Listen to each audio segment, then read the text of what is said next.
and parenthood. That's the conversation that we have for you tonight on Sunday Express. But before we get there, let's have a sneak peek to what is making headlines on Sunday Express highlights.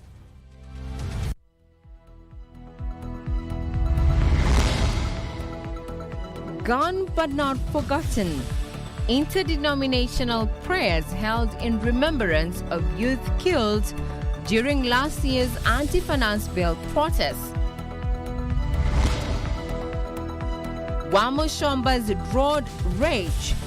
Drama as Githunguri Member of Parliament clashes with the former Member of Parliament over the construction of a road, citing a plot to undermine her. And addiction tales. Tonight we feature men and women who have turned a corner, breaking the chains of drug and alcohol addiction.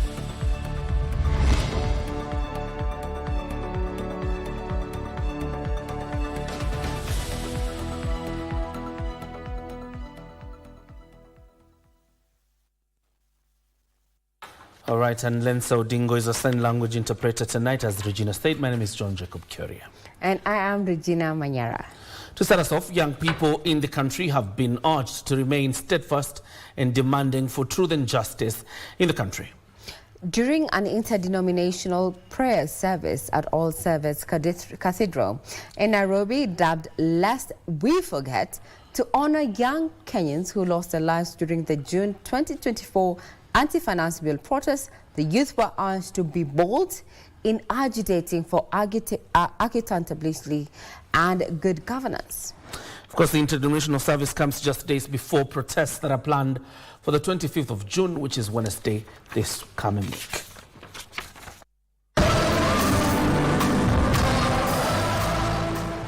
Sunday afternoon, hundreds of Gen Zs trooped to All Saints Cathedral for an interdenomination prayer service in honor of victims who lost their lives during the June 2024 finance bill protest. The over 2 hours prayer service, attended by faithful from various denominations, saw the young people resolve to continue with the push for accountability and good governance in the country. All we are asking is for justice for those who have been killed, compensation for the families of those who lost loved ones, and we want to commit the church. The church will stand with all the people of Kenya and all the problems that they are going through. Listen to them. Wakibadilisha story ati alijinyonga, alikuwa vicious na dream bigi, hakuna venye angejitia kitanzi. His love for the people ilijulikana mtaa kwa bidii yake na kazi. He was not a thug. Just because mlicross path akitetea zake haki, madhe amewachwa not just as a widow. Amepoteza sons. Future yake iko wapi? During the service, parents who lost their children during the 2024 Gen Z's protest emotionally narrated what they termed as a living nightmare following the loss of their children. Lakini rais kama anatusikiza, akiwa na utu hata kidogo, hata mnyama ako na utu, akiwa na utu hata kidogo, atuangalie kama wasasi, tunaumia. Japokuwa hawezi rudisha mtoto wangu, haisirudi. Hakuna kitu, nimebaki hivi. Hakuna hata mwenye ananishika mkono. Jameni viongozi, hakuna hata mwenye amenishika mkono. Mimi nashanga sana. The memorial service also presented an opportune time to call the church to order, with speakers urging the church not to sit on the fence in the face of injustices being meted on innocent Kenyans. Coming together as churches is to tell everybody that the Gen Zs who died and who are being killed are our children. And we can't stand idle and watch as they die. A section of opposition leaders who attended the service called for justice for the victim, calling for an end to the use of excessive force by law enforcers. We need to stand together in solidarity. We call again on the police to now know the world is watching. If they come out and shoot Kenyans on the 25th, things will never be the same again. The memorial service comes days ahead of the planned nationwide demonstrations on Wednesday 25th to mark the first anniversary of the deadly protest, during which the police shot and killed several demonstrators at the height of the protest against the controversial 2024-2025 finance bill. For Sunday Express, I'm Gladys Mongai. As you're well aware that this past week there have been demonstrations in the city of Nairobi, and the governor, Johnson Sakaja, has denied claims of sponsoring goons who looted and assaulted protesters during last week's protests in the city. Sakaja has now termed the allegations as false, malicious and politically motivated. The governor said that he has engaged the police service to offer security during the planned 25th June protests being held in honor of those who lost their lives during last year's anti-finance bill protests. I have never and will never sponsor violence of any kind. My entire political life has been anchored on siasa safi, which upholds human dignity, the rule of law, and the democratic rights of every Kenyan. I have never used violence to gain power, and I never will. My record speaks for itself. These accusations are not only false, they're a desperate attempt by certain well-known individuals whose political careers are marked by violence, by intimidation, by chaos, who have gone as far as to hire goons to come and infiltrate protests and say that I'm the one who sent them, so as to taint my name and to gain political mileage. They have cheapened the cause of our young people. Fellow Kenyans, let us not be hoodwinked. Some have even gone as far as giving them county paraphernalia to say that they work for the county government or that they are my supporters. Nothing is further from the truth. But we must condemn those who seek to take advantage of legitimate protests to incite violence and destabilize our city. We will not allow criminal elements to hijack our democratic space. I urge all Kenyans and the people of Nairobi to reject violence and criminal behavior as they take to the streets this coming week.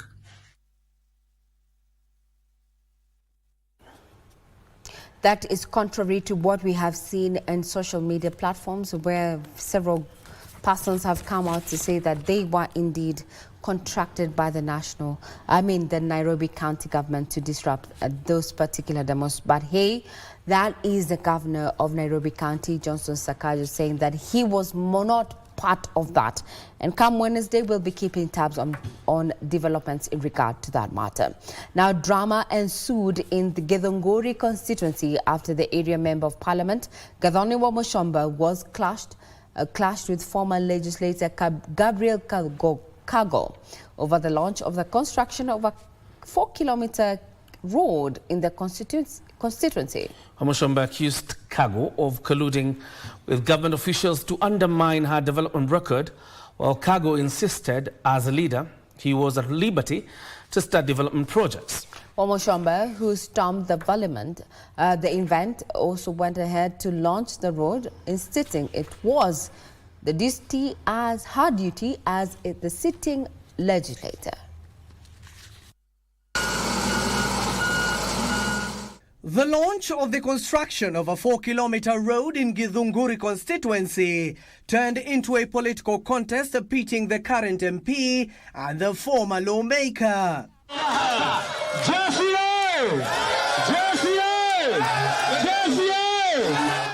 On one side, the current Githunguri lawmaker Gathoni Wamushomba accused her predecessor Gabriel Kago of plotting to undermine her development record. Mimi kama mchumba wa Githunguri ambaye amesimamia serikali kuu ambaye inajenga barabara hii ya kutoka Kiei Gothie Getobo Kumerera Getuaba. Nirudie, hii barabara inayotoka na ni barabara ya Mau. Wamushomba, who confronted Kago alongside her supporters, argued she had not been notified of the ongoing works which had affected residents living along the road. Baba uliye juu mbinguni, twakuomba kazi hii ifanywe kulingana na mapenzi yako. But in a quick rejoinder, the former Member of Parliament Gabriel Kago insisted he was at liberty to support development projects, urging residents to ensure the contractors are allowed to do their job without interference. Mimi nataka kusema nimekuja hapa siku ya leo. Shauli tuliambiwa kuna mtu alikuwa amekuja hapa jana, alikuwa anataka kupinga ujenzi wa hii barabara na akafukuza contractor. Mimi nikapigiwa simu na watu wa hapa Getombo na mimi nikawaambia huyo ambaye anafukuza contractor yeye ndiye anafaa kufukuzwa. The political showdown came even as the residents of Getombo construction arguing they were not concerned over who had lobbied for its construction. Hii barabara juu yote nimekode hakuna barabara. Hii barabara ni matope imeisha yote. Sasa kila siku tuna pikipiki inaharibika. Na shida yetu kubwa tunataka kutengenezewa barabara na iko na shida kidogo. Kuna watu wanapinga ambaye hatujui ni nani, na ndio maana tumerauka sisi wote hapa tuseme barabara iendelee na tuwekewe lami. The locals say construction of the road in the region have over the years been used for political expediency, calling on leaders to work harmoniously. Wamushomba will later launch the road construction project, insisting she is the sitting legislator.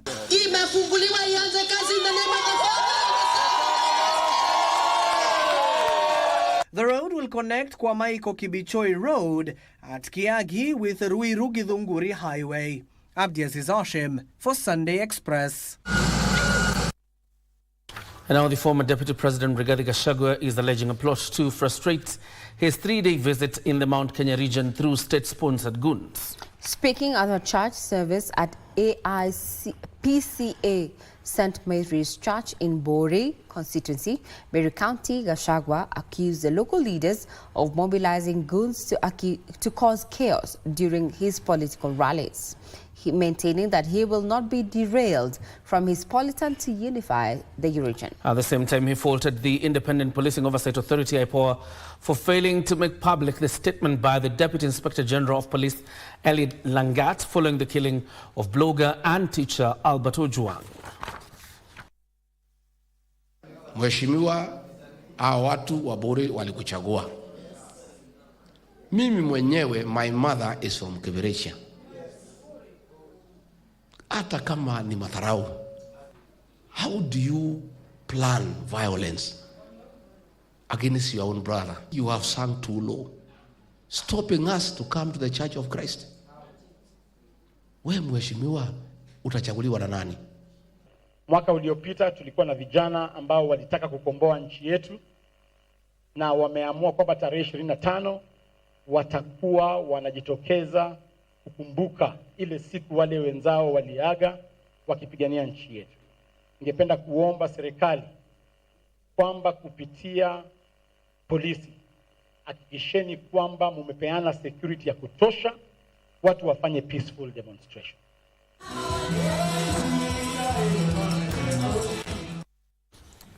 Away from matters politics now, barely days after welcoming her newborn, Daisy Sagon suffered a life-threatening stroke. 2 brain surgeries and a series of medical procedures later, she remains weak, half paralyzed and speech impaired.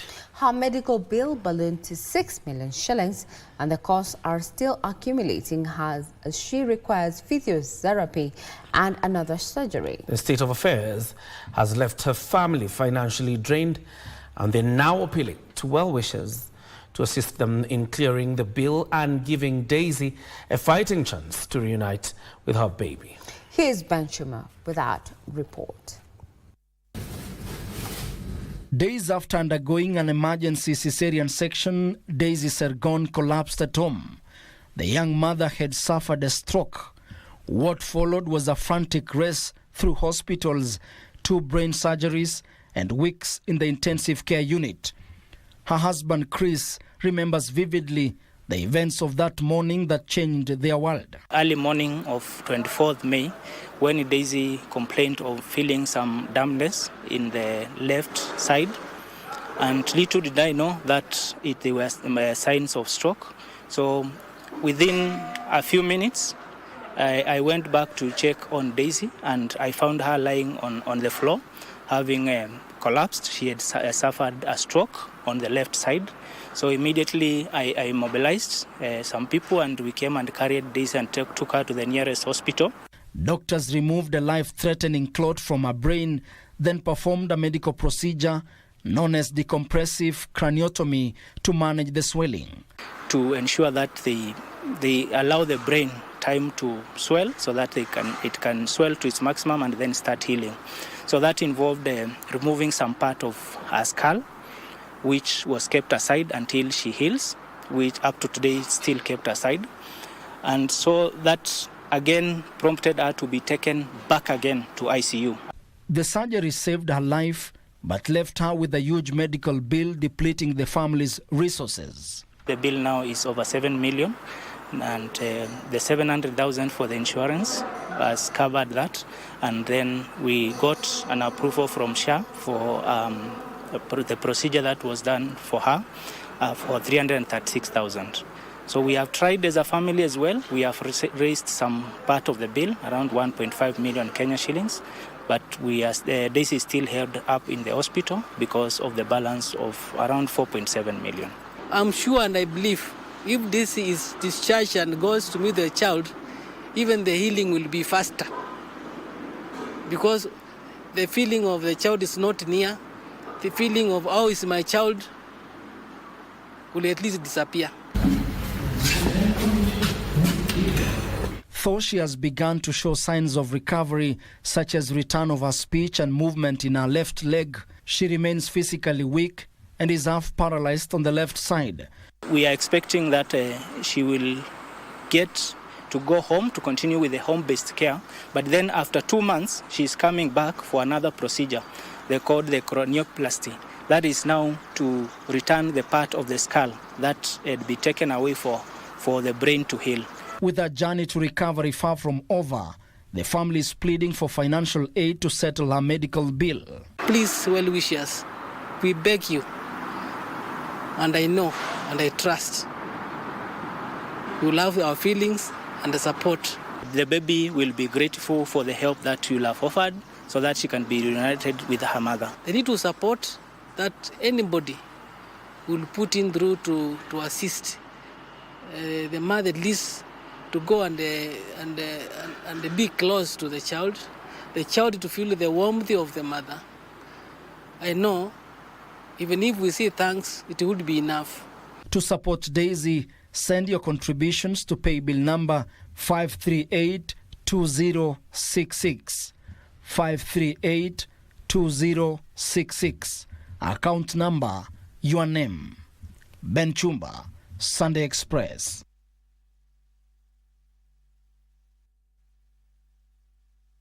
I hope you have noted those numbers. If you haven't, we'll be bringing up that pay bill number at the end of this broadcast. Please assist that child in the way that you can. Now, in almost every village and town across the country, you will find families in despair. With the scourge of addiction, tales of a son lost to drugs and a daughter numbered by alcohol are too common. But as Joseph Ohungo now reports, in the following feature, something is shifting from prayer houses to neighborhood corners. Faith and community are joining hands to bring healing one life at a time. Across Kenya, a silent war is being fought. One that doesn't make headlines every day, but tears families apart every hour. Drug and substance abuse is on the rise. Faced with the harsh reality of losing a generation, the National Authority for the Campaign Against Alcohol and Drug Abuse, NACADA, coined a new community-based rehabilitation framework. Launched in April 2025, the program shifts focus from rehabilitation centers into homes and places of worship. The reason why we began this initiative is because back in 2016, all the way to 2018, we realized in many villages, young men and women were dying out of addiction, out of alcoholism, and every kind of drug abuse. And we noted that even taking them to police taking them even to jail, chasing them away from home. Did not help. 35-year-old Titus Kilonzo knows this well. Once a drug addict for 7 years, lost in the streets. Today, he's a gospel artist, using his voice to call others back to life. Nikaanza kutumia hadi bang, zingine pills, zinaitwa D5, Macosmos, bado ziko kwa streets zinauzwa. So nikaanza kutumia na ikakuwa addiction. Na alafu venye nilianza kupingana nazo ni venye hakuna kitu ya maana naweza fanya. Kila time unatumia drugs hakuna kitu ya maana unaweza fanya. For his mother, Elizabeth Ndunge, the journey was painful. Polisi mimi siwezi hesabu ile mara sabani nimempeleka. Lakini nilikuwa nikimuitania tu nikiwa kwa nyumba. Sasa amenizidi, ananiongelea kwa ugali, unaona wewe nini kwa ukali. Mpaka huyu mtu unaona akizidi hapo hata anaweza kukupika.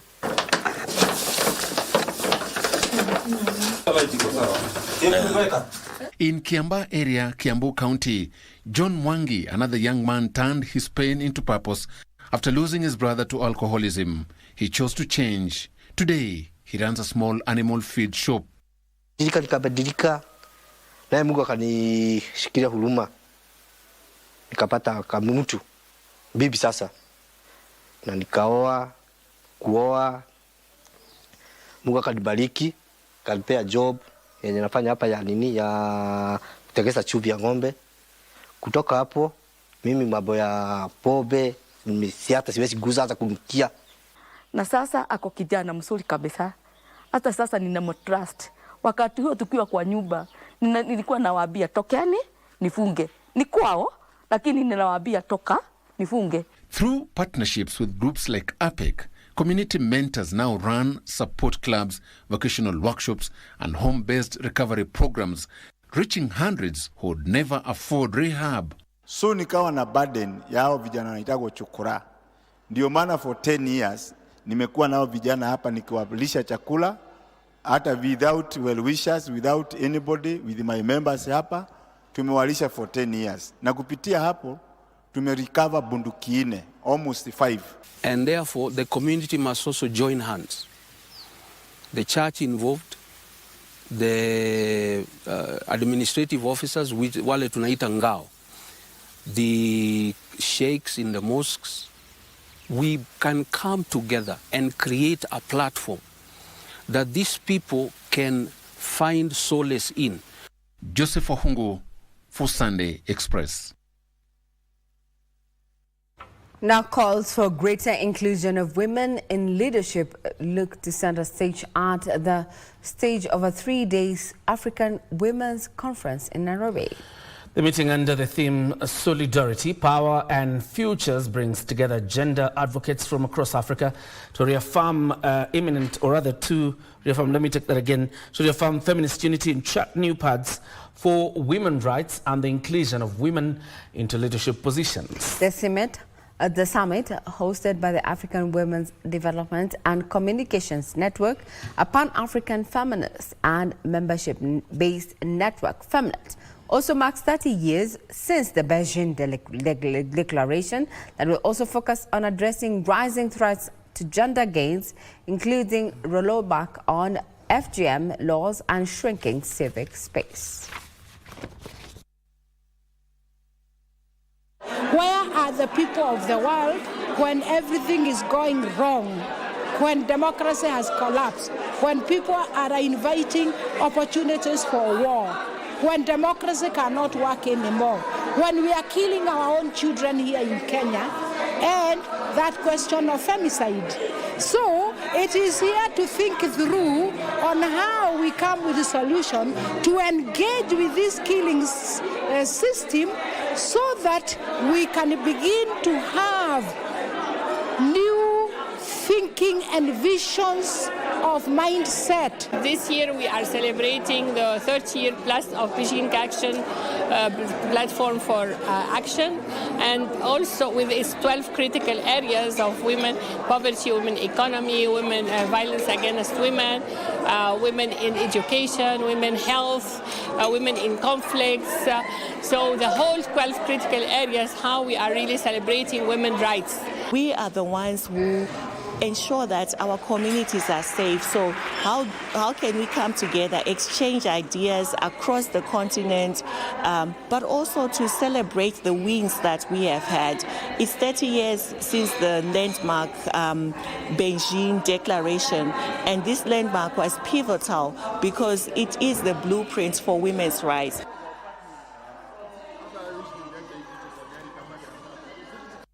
A fascinating journey through time and tradition is unfolding in Nairobi as Kenyans bring to life a 10,000-year-old Chinese civilization. This Sanjian culture, known as the birthplace of the rice farming in China, is being celebrated through a week-long exhibition in Nairobi, an event that sparks new conversations around heritage, creativity, and cross-cultural exchange. Ben Chumba has a report. In the heart of Nairobi, history is speaking through art. Pottery replicas, ancient farming tools and storytelling visuals have transformed the Sarit Center into a window into China's Neolithic Changshan culture, believed to be over 10,000 years old. It's very interesting. Today I was just passing here. I could see some Chinese word which attracted me here. So now I found now is about Shangshan culture. So now from these words I learned some more information even before I didn't know. So it's quite interesting. What began in the rice paddies of southern China millennia ago is now finding expression on Kenyan soil through a unique partnership between Chinese cultural institutions and Nairobi's thriving creative scene. China and Kenya can go deeper in the culture, cooperation, and also to promote the culture in both sides. The Kenyan people can tell the good story about China, and the Chinese can also in China can give the good story about Kenya. Vincent Lilechi, founder of the Kenyan art collective Sana Art Universe, says the exhibition is not just about Chinese culture. They've also explained how the pots were being, we call it, for lack of a better word, I'll call it decorated, okay? The pots were being decorated, and you see, being an artist, that really communicates a lot to me. I'm looking at how they're painting the pots so that they look very nice. The exhibition is stirring curiosity, especially among young Kenyans. I think what the Chinese have done in documenting a culture of over 10,000 years is really something to be applauded and something to be admired about. From rice to storytelling and even wine fermentation, the parallels between Chinese and Kenyan traditions are striking. We have also done the same. In Kenya, we plant different types of crops. We make different types of ceramics. But now that documenting bit is missing.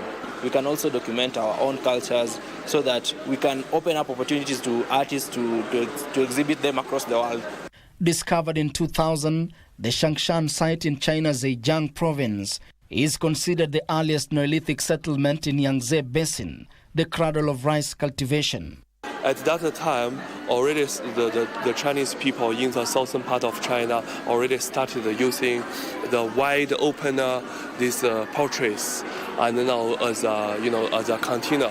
Ben Chumba, Sunday Express. From geopolitics, now we get back local home, where the Central Organization of Trade Unions Secretary General Francis Atoli has called on Kenyans to allow for the expansion of Nairobi, even into areas that were previously protected, saying that this will help erase the movement in and out of the system. His remarks come amidst the ongoing plans for the construction of a railway line from Karen, the Nairobi National Park, to the Nairobi railway station, which has been met by resistance from the residents. Atoli says the city is growing, therefore the need to meet the demand for housing and social amenities. We need a new Nairobi with wide roads. We need a new Nairobi with facilities. We need Nairobi with proper industrial park. We need to have a manufacturing place because it is only Nairobi which has not been decongested in Africa. People who walk on foot to city, to their places of work, are the majority in Nairobi. So I'm appealing to the residents of Karen, landowners in Karen, the rich in Karen, to allow the construction of the railway line to those areas that are needy, those areas that workers reside, those areas that we have majority of working men and women in Kenya. The transition to green transport is picking up pace in Kenya with growing calls for government support in the e-mobility sector. So tonight we spotlight how local businesses and local border operators are embracing electric solutions in a bid to cut costs and protect the environment. Momentum shifts towards sustainability. Local entrepreneurs are literally plugging into the future. One such businessman based in Nairobi is championing for electric mobility, urging government to ease import regulations and offer incentives to businesses importing e-mobility vehicles and bikes. If you are going to use our electric motorcycle for 100 kilometers, I am telling you, in 100 kilometers using fuel, it is Kenya shillings 1,000. But in our electric motorcycle, you just plug at your place at a token of 30 to 50 shillings, which translates that you are saving 950 per 100 kilometers. What does that mean? In terms of economic value, it says that you can save 1,000 Kenya shillings per day, which translates to 30,000 in 1 month. Beyond the cost-saving advantages, environmental conservation is another driving factor. Experts argue that widespread uptake of electric bikes could significantly reduce carbon emissions in urban centers, helping Kenya inch closer to its clean energy goals. The electric motorcycles are zero emission. The electric tuk-tuks are also zero emission, as compared to what we have, that the gasoline machines emits a lot of carbon to the environment. And by so doing, the environment is at a risk, including our lives, including the health of the person using them.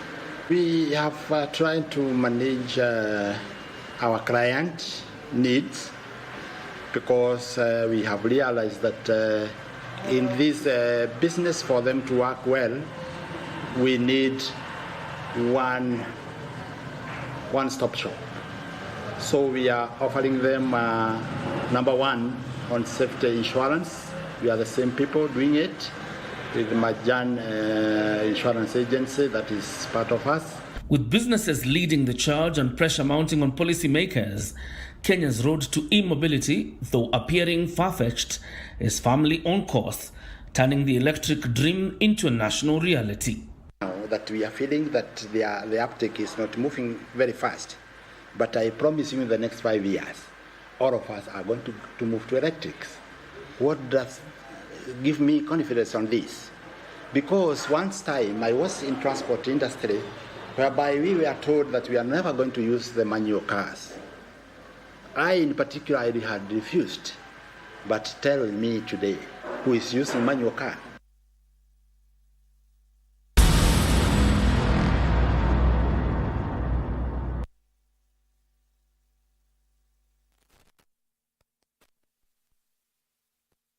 Semana Spokes.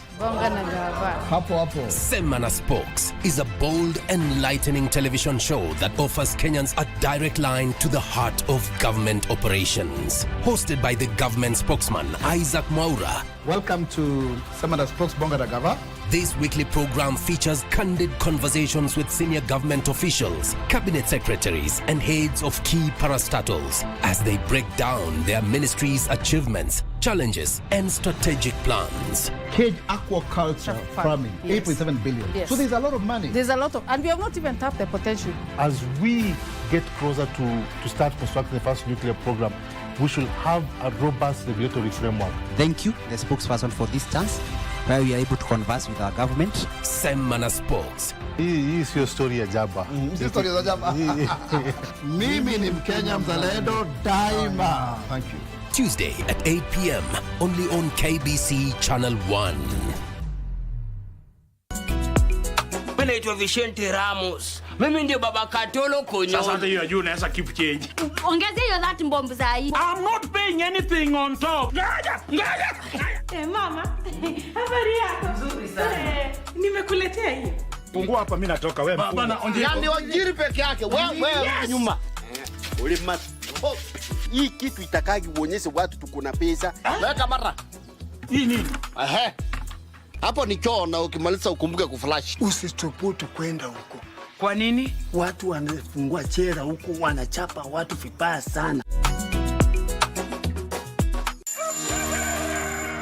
Good morning. Good morning. Good morning, Kenya. Wake up with Good Morning Kenya, the morning show that's got it all. We dive deep into issues shaping our country. Youth are a voice of a nation. What is the next step for the young people? Unpacking political landscape from Monday to Wednesday. We discuss family matters. It is very important to guard your relationship. And for your health, someone doesn't wake up and they become an addict. It's in stages. We've got you covered each and every Tuesday at 9 a.m. Every Wednesday, it's all about The Viewpoint. A day in politics is like 1,000 years. Unpacking the biggest stories of the week, getting you insights and getting you ready for your day. And the package is not yet done. I get to fix your Thursday with some entertainment. Entertainment Thursday, it is. Good morning, Kenya. We shape your day. Good Morning Kenya, every weekday morning on KBC Channel 1.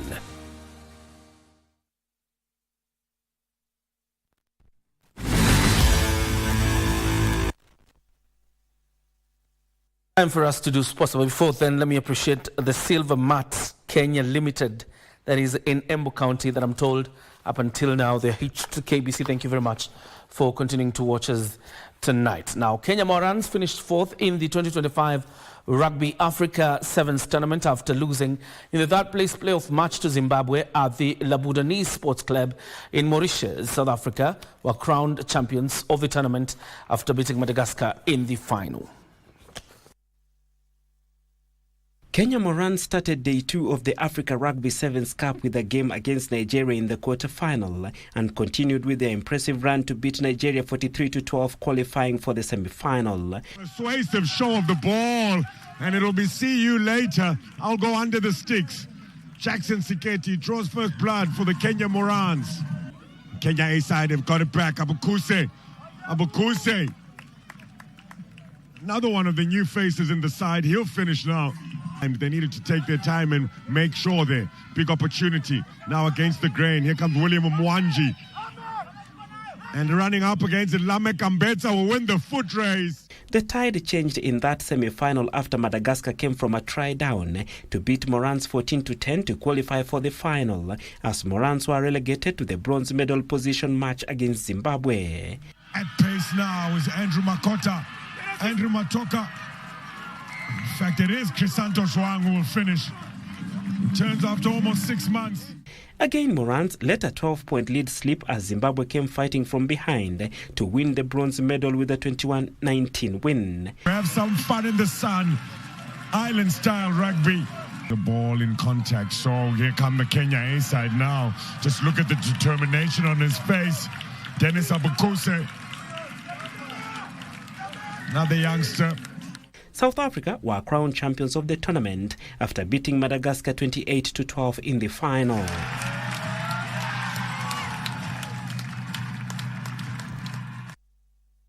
And Murangasil and Bidco United escaped relegation on the final day of the 2024-2025 FKF Premier League season after registering crucial wins that will see them play in Kenya's top flight next season.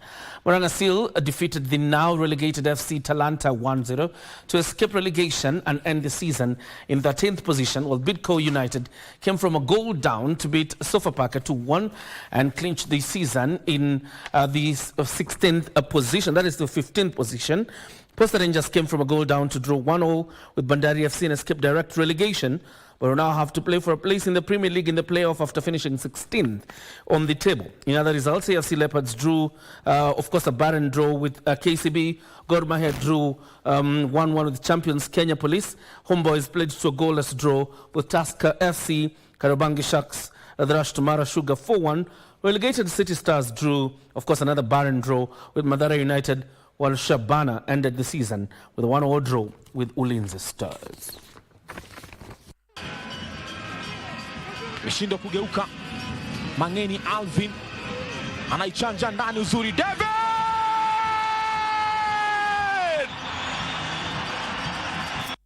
600 cyclists featured in the 4th edition of the Whistle Africa Bike Fest Championship, which was held in Nairobi. The event was held as part of preparations for this year's Hell's Gate Biking Fest, which will be held in Naivasha on the 30th of August this year. Frederick Mwoki has the details.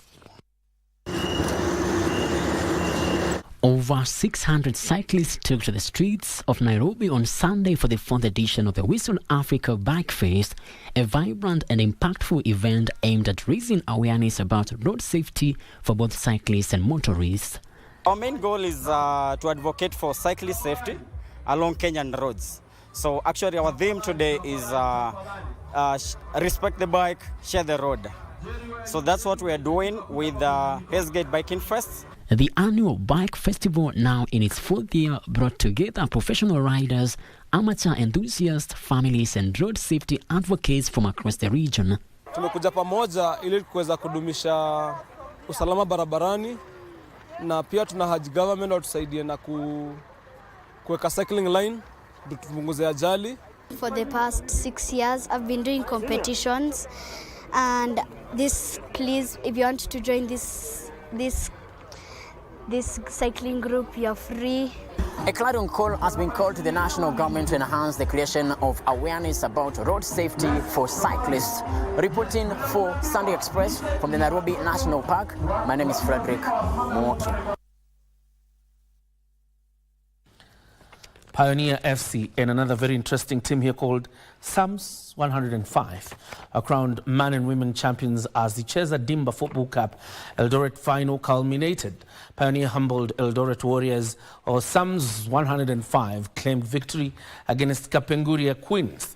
6 male teams and 2 female teams battled it out for top honours in this popular regional football tournament.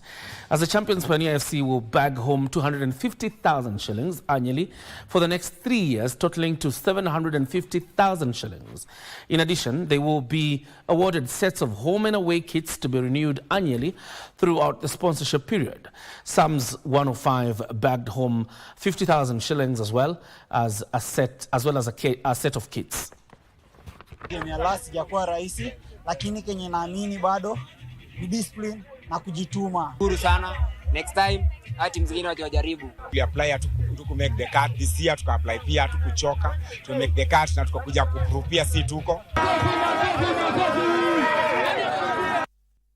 The Olympics capital is set to make a history as Kirsty Coventry officially takes office as president of the International Olympic Committee on Olympic Day, Monday, 23rd of June, 2025. The handover ceremony is set for the Olympic House in Lausanne, Switzerland, home to the IOC since 1915. The 1983-born Coventry, a 7-time Olympic medalist and former Zimbabwean sports minister, won gold in the 200 meters backstroke at both Athens 2004 and Beijing 2008, and earned 5 additional medals in backstroke and medley events across the 2 games. On Olympic Day, She will become the youngest elected IOC president in the modern era during the 10th IOC session in Greece and the first under the current institutional framework to take office in her early 40s, a milestone in the organization's 131 years history. As a 9-year-old girl, I never thought that I would be standing up here one day, getting to give back to this incredible movement of ours.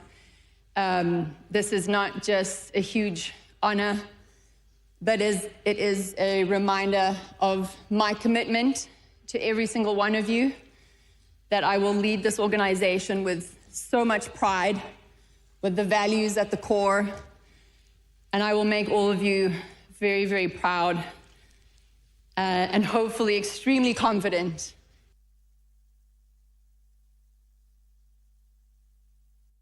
Inter Milan kept their hopes of winning the Club World Cup alive by coming from behind to snatch a late 2-1 victory against Urawa Red Diamonds in Seattle as Bayern München beat Boca Juniors by the same scoreline to reach the knockout stages. Borussia Dortmund came from behind in defeat, of course, to defeat South Africa's Mamelodi Sundowns 4-3 as Olsen bowed out after losing 4-2 to Brazilian side, that is Fluminense. And it's Lee Jin-hyun. Would you believe it? Chipping it through. Dixon. He gets to the ball first, can't find a teammate. The danger isn't fully clear yet. And that's a good ball in, and Ulsan leads. Incredible.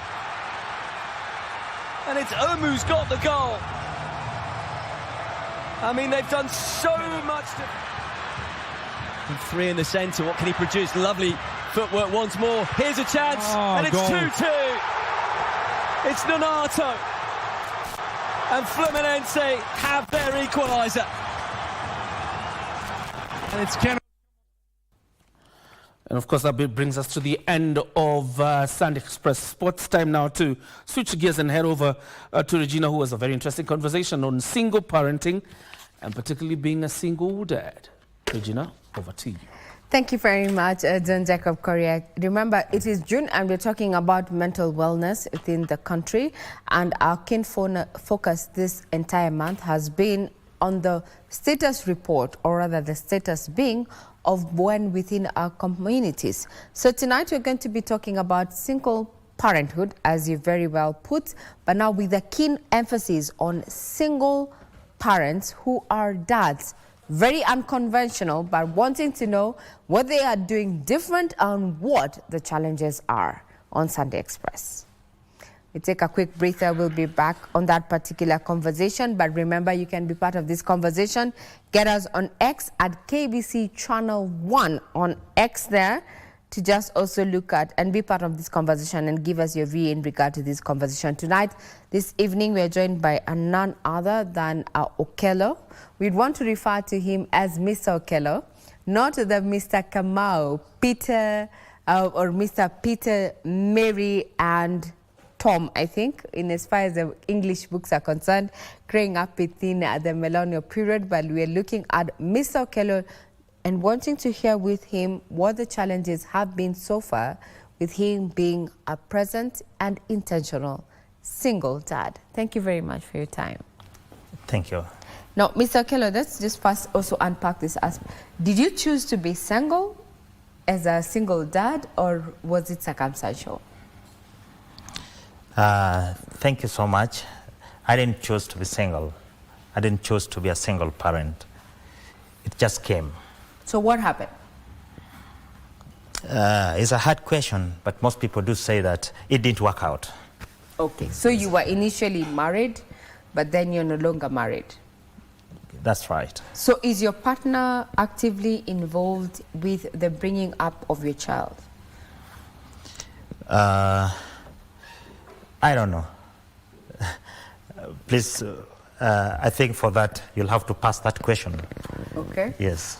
Okay, you do not know. I don't know. However, Cap 39 of the Children's Act indicates that the child should be benefiting both from the mother as well as the father in regard to the basic needs as it is. Thank So you we'll for leave it reminding me. Yes, the CAP 39 is very clear about what the child should get about it. So what are the lessons that you have learned in being a single dad thus far? As you started by saying, it's a very unique scenario whereby you become a single parent. In most cases, it's you ladies who are usually single parents. As men, we run away from responsibility. But a few men like me are different because I have my kids with me. I have my 16-year-old girl and my 14-year-old boy in the house. I'm so happy that they have kept me happy and they have kept me moving. Maybe you didn't allow me to define what single parenthood is. Then do go ahead, because the question that I was about to ask you is, if it wasn't by choice, was it laid down in law that you're the one who has the full custody of these children? Allow me first to introduce the topic, because it is very much important. Most people do think that you can only become a single parent, one, either by divorce or death, but you are forgetting that you can also be a single parent and you are with your husband in the same house, or you are with your wife in the same house. How so? Unpack that. How can you be a single parent and you're still within the same status? Singlehood, according to Ray Cases, one of the scholars, he says that when there's a discord of communication in a house, then you're already single. You are single in that you are not communicating. You are not on the same boat. All right. Yes. So lack of communication is equal to being single. But then this angle from where we're coming from tonight, we're looking at those who are purporting to be fathers, dads, but they're not doing it within the fraction or the space that requires that this is a mom, this is a dad, but they're doing it from outside, and want to know, how did you get there and what are the challenges therein? Thank you so much. Allow me also to ask you one question before I answer your question. Go ahead. What will happen in case your wife works in, say, Western Kenya and you work in Nairobi? Are you a single parent? You are not a single parent for as long as there's intentional purpose to be there to play the role of the mother and the nurturer that is supposed, or rather falls onto the woman of the house. That is from my understanding. Thank you so much. I think we'll have to sit down and debate on this. All right. Because for me, I'll say you are a single parent, more so if you are with the children in that house. Yes, you'll be doing all the duties. Is it physical, financial, emotional, mental, or physical? All, in all respects. In all? Yes, in all respects. Okay, so question is, I'd want to ask to you, Mr. Okello, is, as you have been, working out on these responsibilities that you have, because you identify as a single parent, what particular aspect have you been taking care of? These are my children, they're in my house. So I'm doing virtually everything for them. Okay. Yes. So school, food, social, also everything. Yes. So where is your partner or the mother to these children? She's alive. She could be watching. But you guys are disjunct. You're not in the same terms, so to speak. So you'd say it's circumstantial that you're dealing with this aspect, including the emotional, spiritual, because the role of the mother is actually to nurture this. How has been your journey thus far?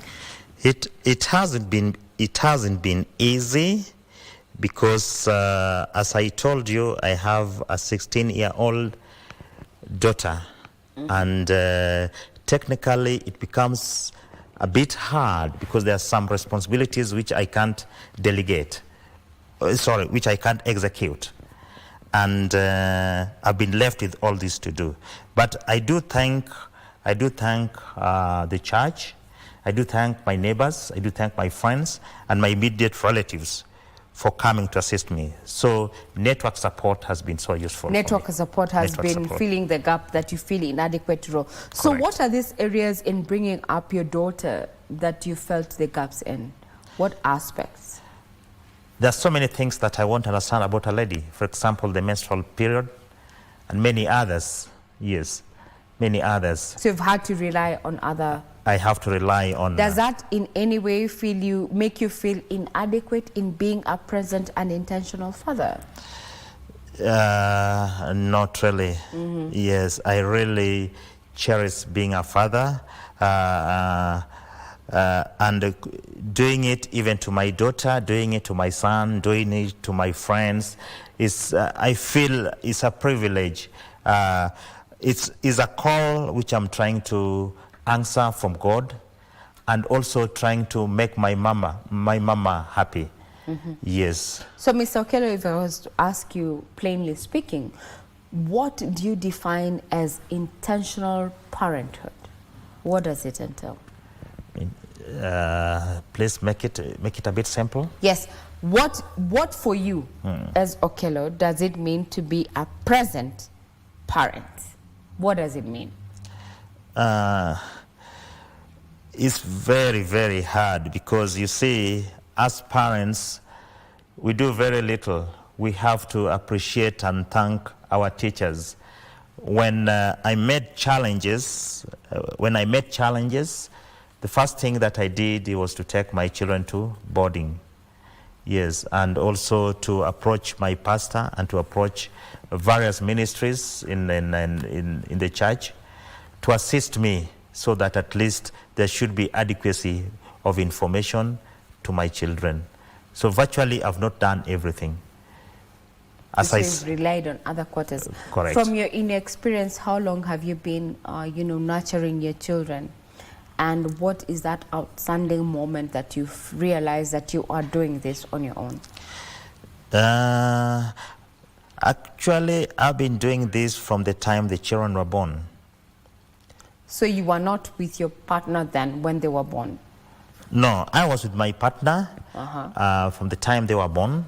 She got a job, went to Western Kenya to execute her duties, of course, government duties.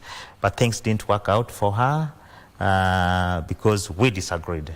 Okay. Yes. So you have been the present parent, so to speak. Yes. From the moment the kids came onto this earth. Very so true. what has been the highlight of you being a single parent? We need to also define, because you have not come out clear, are you living with your current mother to your children or not? I'm not living with the current mother of my children. Are you divorced, separated? We are separated. You're separated? Yeah, we are separated. Are you looking at the fact of actually coming together to ensure that the children have the benefits of having both children in the home? I tried that when we were separated, when we disagreed with her, but it didn't work out. All right. Yes. So now you are the single, and you're the one who has the custody of the children. What has been that key moment that you felt that you are maybe lacking as a single parent in delivering, what they need as children? In short, you're trying to ask me of the challenges that I've been facing as a single parent. Yeah. There are so many. Emotional challenges has been there. Yeah. Time management, when you're alone, sometimes you just fail. Probably I'm in business.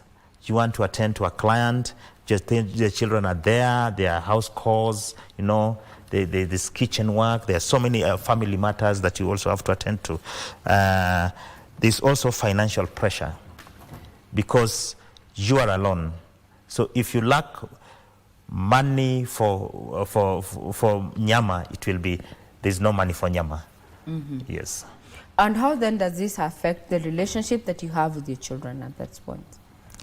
They understand. They understand that I'm a single parent with them, and I appreciate them. They're top class on that. Okay. One of the challenges that has been highlighted when, a myriad of single mothers as well as single fathers who have given your input in regard to this matter is actually the act of moving on and getting another person coming into play. What would you be looking out for when you're getting a single, someone joining you in this journey of just bringing up children? Thank you so much. I'm very religious. I think you've noted that from the very time I came in here. And what does the Bible say about singleness? The Bible appreciates being a single parent. I'm not saying that the Bible wants you to be a single parent, but I'm saying the Bible appreciates, and the Bible has a lot of standing and emphasis on being single. Mm-hmm.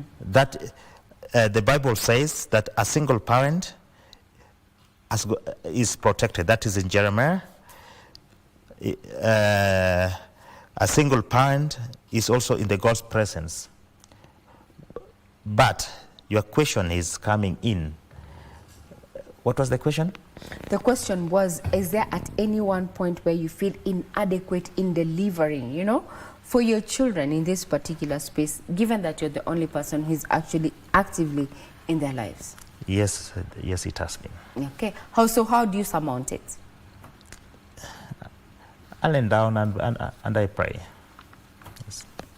Prayer? Yeah, prayer. But then they say, even in the good book, that prayer without action is seemingly dead. How then do you ensure that whatever it is that they need is actually met? Not just in prayer, but also physically and present.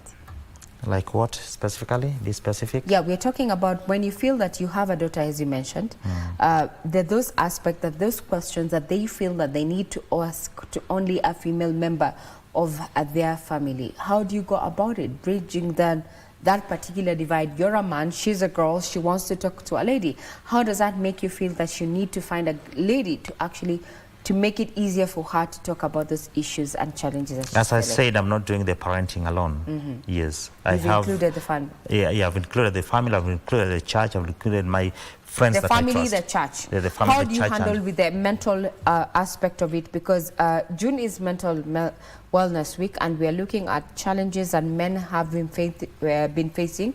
And one of the issues is just dealing with the family spectrum, so to speak, especially formally. So what are you doing different among, across board when single fatherhood is concerned? I don't say that there's anything that I do different from a husband who has got a wife, but I'm saying the Lord is helping me to do it. Mm-hmm. Yeah, that's so my answer. For you, where it sits, the church has an integral part to play in this particular aspect. What is your main challenge? What do you say has been your main challenge in executing this particular role? Executing my duties as a parent, my main challenge. There's so many, as I said, social, mm-hmm. financial, time management, and one other challenge that I usually face is social stigma. Social stigma. Yeah, social or being stigma. A single parent. Or being a single parent. So if you had any opportunity at this point, Mr. Okello, would you change the dynamics of you being a single parent? What would you do different? If I was, I would like to tell you one thing, that I did my best. So I'll not do anything different from whatever that I was doing before. Mm-hmm. Yes. But if you were given an opportunity, what would you want to see different? What I would like to see different is getting a good wife. That is it. Okay. Yes. We will be picking up on that. What does it constitute to be a good wife? We have been having a conversation in regard to what single parenthood is all about, with a keen influence onto single dads and what the challenges they go through. The question is, are they willing to actually, do it different going forward, and what they think that they need to do to incorporate the church, the community, to ensure that they deliver what they need to do, especially within, that particular community setup. Remember, it's June, and you're looking at a mental wellness as a month where we talk about the health of especially men when it regards to that particular matter. I want to bring in forth my colleague John Jacob Kioria to just wind up Sunday Express. Remember, we value your contribution in regard to Sunday Express. Remember, further details in regard to Sunday Express are available on our website. That is www.kbc.co.ke. Remember that It doesn't mean that you are less of a parent simply because that you are alone. It means that you need to have the community as well as those who believe in you to actually deliver it on this particular mandate that is not only, you know, for you to take, but also godly ordained. I'm Regina Manyara. Have a pleasant week ahead.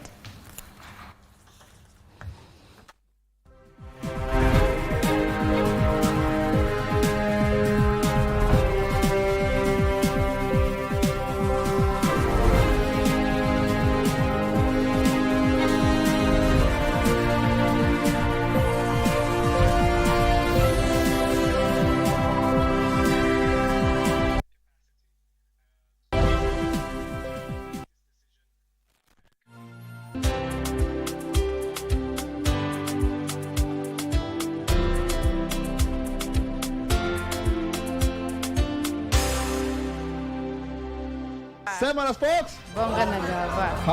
Semana Spokes is a bold, enlightening television show that offers Kenyans a direct line to the heart of government operations. Hosted by the government spokesman, Isaac Mwaura. Welcome to Semana Spokes Bonga da Gava.